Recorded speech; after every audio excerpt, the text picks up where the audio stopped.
As experiências realizadas mostram que os corpos espirituais possíveis de serem incorporados são o corpo etérico, o corpo astral, os corpos mental inferior e superior.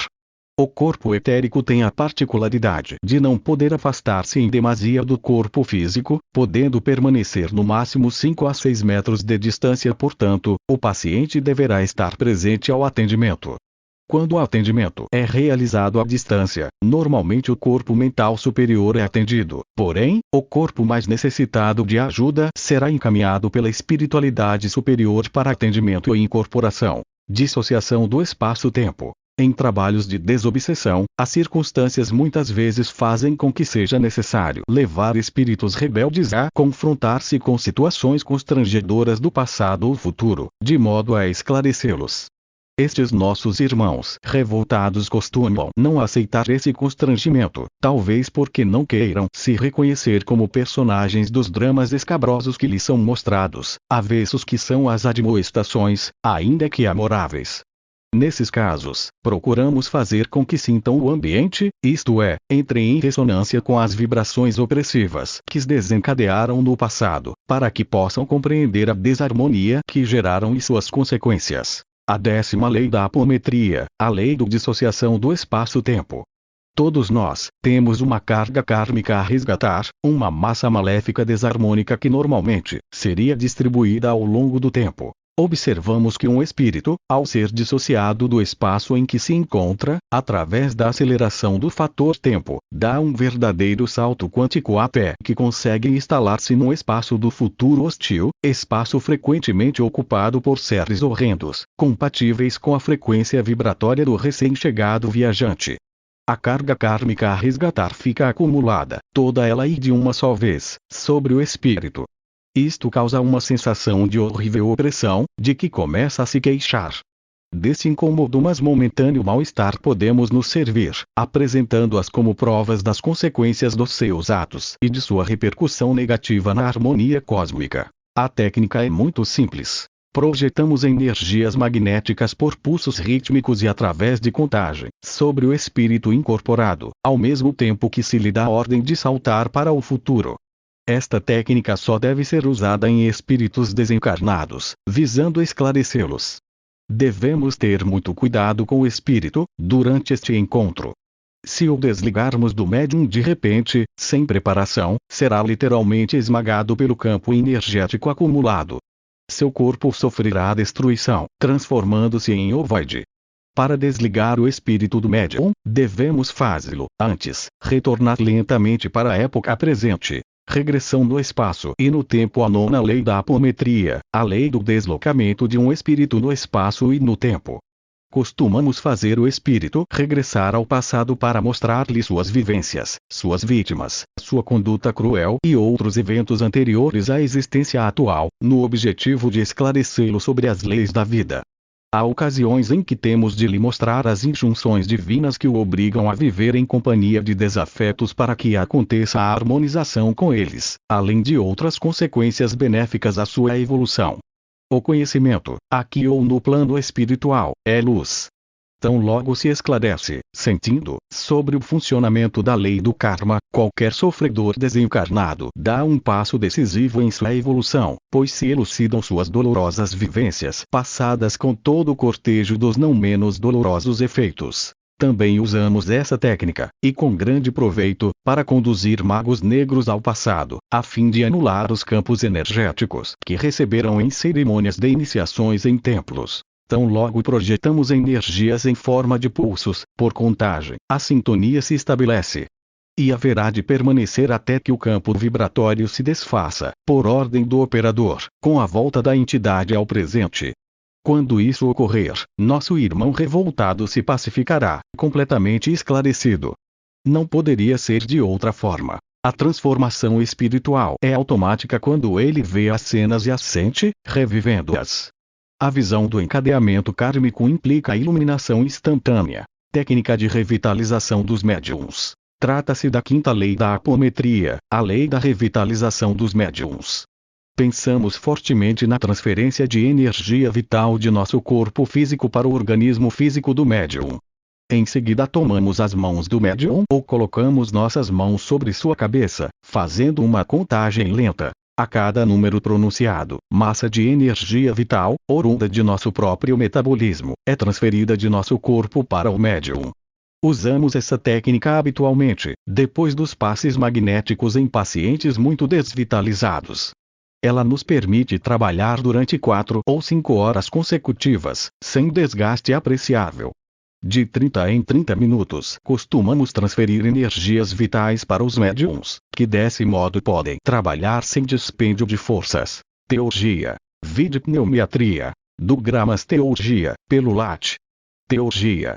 SF1. Espécie de magia baseada em relações com os espíritos celestes. 2. Arte de fazer milagres. 3. Filosofia, no neoplatonismo, arte de fazer descer Deus à alma para criar um estado de êxtase. Apesar de não haver menção desta técnica nos livros do Dr. Lacerda, entendemos que é possível realizarmos um encontro cósmico entre o paciente e os seres angelicais, tais como o seu anjo da guarda. Esta técnica deverá ser melhor descrita. Tratamentos especiais para magos negros. No atendimento às vítimas de magia negra, cuidado especial deverá ser dado aos campos negativos ligados a objetos físicos, cadáveres de animais ou de homens, bonecos de cera, pano ou qualquer outro material usado para vestuário, roupas, travesseiros e toda a sorte de materiais imantados.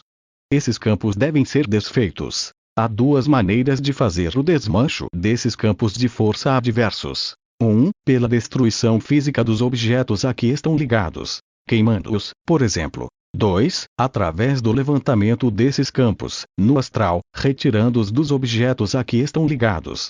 Este processo pode ser feito à distância. É prática nossa, bastante comum, atirar o objeto enfeitiçado, quando o temos, em água corrente. O rio, riacho, etc. ou o mar. No desmancho à distância, costumamos projetar poderosos campos energéticos, em forma de jatos de alta frequência. Esses jatos desintegram, como se fossem de fogo, os campos de força negativos que imantam os objetos magiados. Quanto às orações de encantamentos, bastante usadas pelos feiticeiros de todos os tempos, não é preciso preocupar-se muito com elas.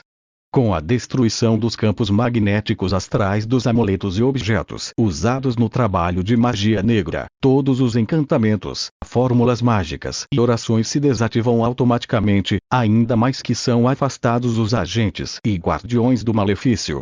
Para a anulação dos efeitos vibratórios de alta frequência.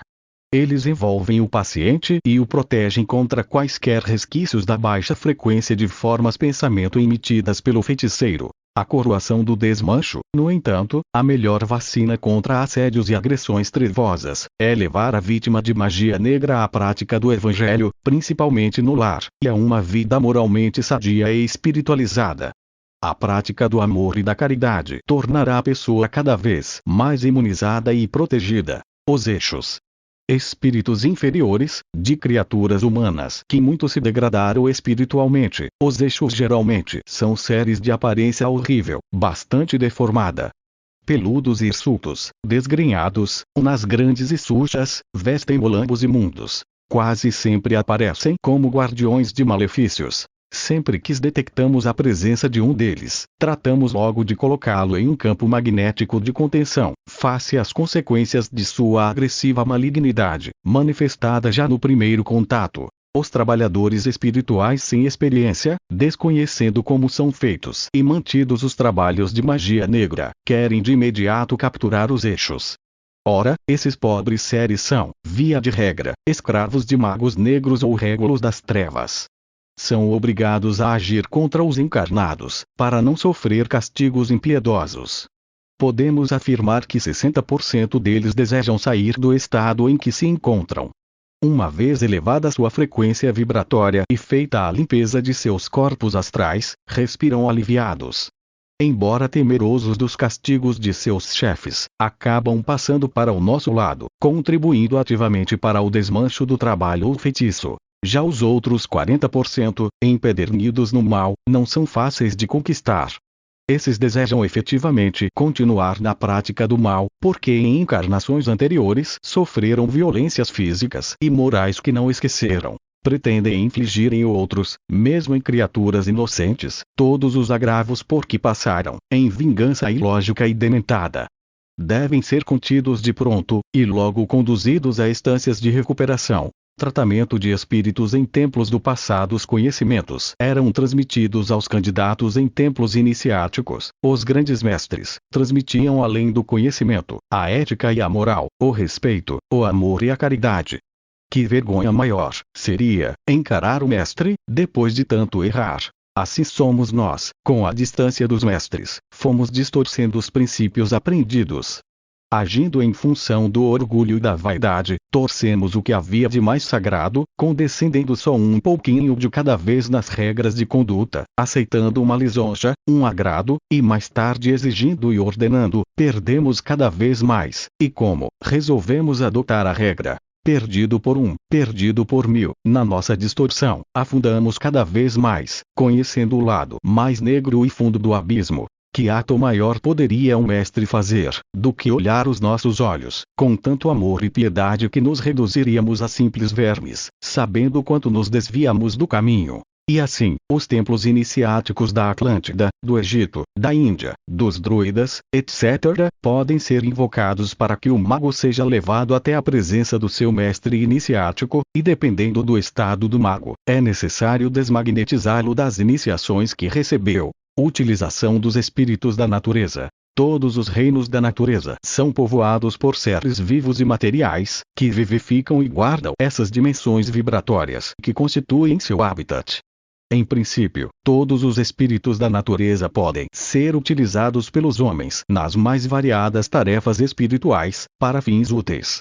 Paracelso era o pseudônimo de Theophrastus Bombastus, químico e médico nascido na Suíça em 1493, desencarnou em 1541. Criou a denominação classificatória dos elementais. 1. Elementais da terra, gnomos. 2. Elementais da água, ondinas. 3. Elementais do ar, silfos/sílfides. 4. Elementais do fogo, salamandras. E da Índia, China e Egito, complementam a lista com 1. Elementais da terra, duendes. 2. Elementais da água, sereias. 3. Elementais do ar, fadas/hamadríades. Ainda da Umbanda, invocam-se representantes das 7 linhas, dentre as quais, os caboclos, pretos velhos, índios, Iemanjá, etc. Muitos trabalhos de magia negra são jogados no mar ou em rios que dificultam a sua localização para o desmanche. Nesses casos, pode-se invocar esses trabalhadores para que os localizem e os tragam para que se possa desfazer o mal feito. Os espíritos da natureza, todos, são naturalmente puros. Não se contaminam com dúvidas dissociativas, egoísmo ou inveja, como acontece com os homens. Predominam, neles, inocência e ingenuidade cristalinas. Prontos a servir, acorrem solícitos ao nosso chamamento, desejosos de executar nossas ordens. Nunca, porém, devemos utilizá-los em tarefas menos dignas, ou a serviço de interesses mesquinhos e aviltantes. Aquilo que fizerem de errado, enganados por nós, refluirá inevitavelmente em prejuízo de nós próprios, lei do karma. Além disso, devemos usá-los na justa medida da tarefa a executar, para que eles não se escravizem aos nossos caprichos e interesses. Nunca esqueçamos de que eles são seres livres, que vivem a natureza e nela fazem sua evolução. Podemos convocá-los ao serviço do amor, para o bem de nossos semelhantes, já que, com isso, lhes aceleramos a evolução. Mas é preciso respeitá-los, e muito. Se os usarmos como escravos, ficaremos responsáveis por seus destinos, mesmo porque eles não mais nos abandonam, exigindo amparo e proteção como se fossem animaizinhos domésticos. Com isso, podem nos prejudicar, embora não se deem conta disso. As leis divinas devem ser observadas. Terminada a tarefa que lhes confiamos, cumpre liberá-los imediatamente, agradecendo a colaboração e pedindo a Jesus que os abençoe. Esterilização espiritual do ambiente de trabalho. Se o ambiente estiver magneticamente muito pesado, procura-se cortar esses campos negativos com vento solar, a fim de cortar e fragmentar esses campos parasitas. Esse vento solar não é um vento propriamente dito, porém é a emanação proveniente do Sol, de bilhões de partículas subatômicas, tais como prótons, nêutrons, elétrons e infinidades de outras partículas, animadas de alta velocidade que banham a Terra constantemente e que no hemisfério norte, formam as belíssimas auroras boreais, na alta estratosfera. Essa emanação dinâmica tem a propriedade de influir magneticamente nos campos de frequência mais baixa, desfazendo-os. A força do pensamento do operador treinado exerce ação poderosa sobre essas partículas, dada a velocidade extremamente dinâmica, que se aglutinam sob a vontade do operador, transformando-se em poderoso fluxo energético. Tem, dessa forma, poder de desintegrar o magnetismo parasita existente no ambiente. Acompanhar de contagem, em geral de 7 a 10 pulsos. Vento solar, cortando, fragmentando e desintegrando os campos parasitas negativos. Vamos trabalhar dentro de uma pirâmide de proteção. Antes, porém, de iniciar os trabalhos devemos enchê-la de luz verde esterilizante, a fim de que nenhum micro-organismo astral possa nos atacar. Contagem de 7 pulsos. Por fim, fazemos outro campo em forma de anel de aço ao redor da pirâmide também de frequência diferente. Técnica de condução dos espíritos encarnados, desdobrados, para hospitais do astral é a sexta lei da apometria. Os espíritos desdobrados de pacientes encarnados somente poderão ter acesso aos hospitais do astral se estiverem livres de peias magnéticas.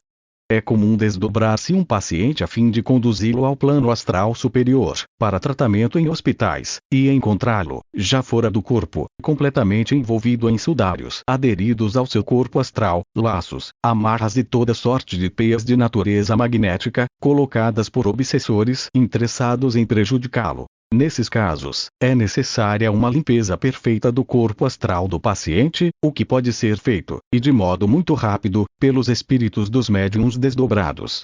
Se esses não puderem desfazer os nós ou não conseguirem retirar esses incômodos obstáculos, o trabalho será feito pelos socorristas que nos assistem. Com frequência, fornecemos energias aos médiuns desdobrados, para que possam retirar do paciente essas peias e o material mais pesado. Lembramos que é sempre através de contagem que se transfere qualquer forma de energia. Insistimos. A contagem até 7, ou mais, nada tem de místico nem constitui ato mágico. Acontece que, em geral, 7 ou 10 impulsos energéticos são suficientes. Note-se que os passes magnéticos são ineficazes nesses casos, pois o passe age apenas sobre a aura do paciente, e mais no campo vibratório. Diagnósticos psíquicos, telemnese. Diagnóstico à distância, tele, do grego tele igual longe, ao longe. Mais mnes, do grego mnemon, uma igual tipo ou condição de memória.